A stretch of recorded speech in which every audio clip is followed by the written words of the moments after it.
The 3 steps to citing fast with Endnote. These are structured as a step-by-step guide that you can follow along with. And if you follow them correctly, you'll be able to cite while you're writing instead of later. To follow these steps, you'll need Endnote already installed on your computer. Most universities pay for subscriptions for all of their students. You just need to go to your university website, and usually it's the library component of the site, to download the Endnote software package and then install it on your computer. Step 1 is to download citations so that we can import them into Endnote. Our universities encourage us to use their library websites for this, but I've found using Google Scholar is much better. The algorithm in most university websites is nowhere near as advanced as Google Scholar's, which makes sense, right? To start downloading citations, open up Google Scholar on your computer. You can put in any search query you like, but if you already know the specific journal you're after, you can just put that into the search bar. Let's search one of my papers. For example, that's my last name, and then that's the area of research. This brings up a series of articles that matches that search query. So if we look at this first one, there's the title, and then we have the author names, the journal name, the year of publication. We're interested in this Cite button here. If we select that, it brings up a series of examples of citations, and these are the most common types of citations that universities ask for, especially APA. And down the bottom here, you'll see a series of options. What we want is Endnote. So if we select Endnote, it will automatically download that citation. We can go ahead and download as many citations as we like by repeating that. So Cite, Endnote, and then close one after the other. If you want to download the PDF version as well, you can select the title, for example, this one. To download the PDF, you'll have to access it through your institution, which is this button up the top here. Sometimes when you're on campus, it'll automatically recognize that you're there and it won't make you log in. And you can go ahead and download as many PDFs and citations as you need. Step 2 is to import those citations into Endnote. So go ahead and open up Endnote on your computer and then your downloads folder. You can see the first 3 entries in my downloads folder are Google Scholar citation files. Now to import them into Endnote, all we have to do is double click them.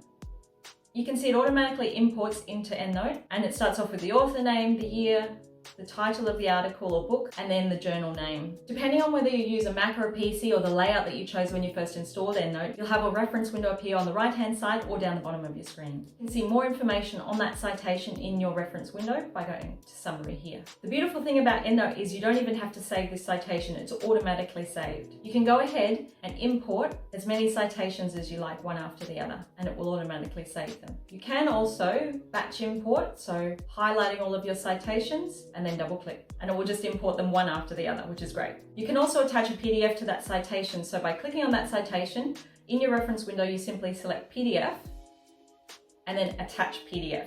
It'll automatically open up in your downloads folder so you can navigate to wherever you've saved it. That's this file here. So again, I just double click and it automatically imports that PDF into Endnote for me. And you can see here it has a series of thumbnails for each of the pages, and I can scroll through that PDF. I can obviously make that bigger by selecting this little box here with the arrow and continue scrolling, and I can see it much easier, and I can zoom in as well. One thing to note though is that if you've imported a PDF to your citation, you will have to save it. So simply click anywhere in the window and it will ask you if you want to save changes to your record. You simply hit save. One of the best parts about Endnote is those PDFs that you've imported to a citation are automatically saved in its own library. So you can go ahead and delete that PDF that you downloaded because it's already saved on your computer. Once you've downloaded and imported the citations you need, we can then move on to step 3.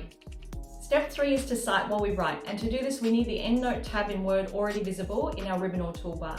It should appear here next to the Developer tab. If it's not visible and you're on a Mac, you can go to Tools, Templates and Add-ins, and then under Global Templates and Add-ins you'll see these 2 Endnote options. Just make sure they're selected and then hit OK. You'll often need to close and reopen Word for that Endnote tab to then appear. If you're on a PC, go to File, Options, Add-ins, Com Add-ins, and then select the Endnote option. Then in your Word document where you have a sentence that you want to add a citation to, simply select the location, go to Endnote tab, and then the Insert Citation button on the far left. It will automatically open up this search window, and I'll just lower this down a little bit so we can see a bit better. I find it easiest to search for the lead author, and it will bring up these options. You can change it to be in alphabetical order of author or in year order or title, whatever you prefer. If we scroll down, we can see my publications here. Some authors will have more than one citation in a given year, so to make sure it's the right citation that you're looking for, you can select it, and in this window down the bottom, it will give you more information. For example, author name, the year, and then more details on the title and the journal name. If that's the citation that you want, you simply select it and then hit Insert. It will immediately put the citation in where you selected, and then the best part about Endnote is that it automatically adds in your reference at the bottom, and you can just give that section a title, so your references or bibliography. And the same works if you want to add in multiple citations. For example, for this sentence, Let's add in this citation. And we can just add in another one. It will automatically add it into the same brackets. You can see here, so it's got the first one, and then it's put in a semicolon, and then the second one. The best part is it's automatically added it to our reference section, and it's alphabetized it for us. Endnote has some great bonus features apart from the automatic reference section. One of those is that we can automatically change the citation style that we've already put in. So for example, if we select this, right click, you can see edit citation here. We can change this to display as author, year, or we can exclude author or year and different options. So this is a really common one that we use. So now it's removed the bracket here. So I just have the author name, and then it's moved the bracket to just encapsulate the year of publication. You can also do this when you first put in your citation. For example, if I just copy this sentence down here, and we'll add in that citation again, insert citation, let's scroll down to that same citation, or 2023. This little arrow next to the insert button, if we select that here, you can automatically insert and display as author year. And there it is. Another great feature is if we wanted to use multiple citations at one go from that search window. So if we go insert citations, let's say we wanted these first 3 citations, you can select one, hold down shift, and then simply select all of them, and then select insert. And we'll put all 3 in, and then add them to the reference section down the bottom. One of the great features though is being able to automatically change the citation style of your Word document. You probably know that there's a lot of different reference styles. This particular document has APA style selected, and that's up here in the style section.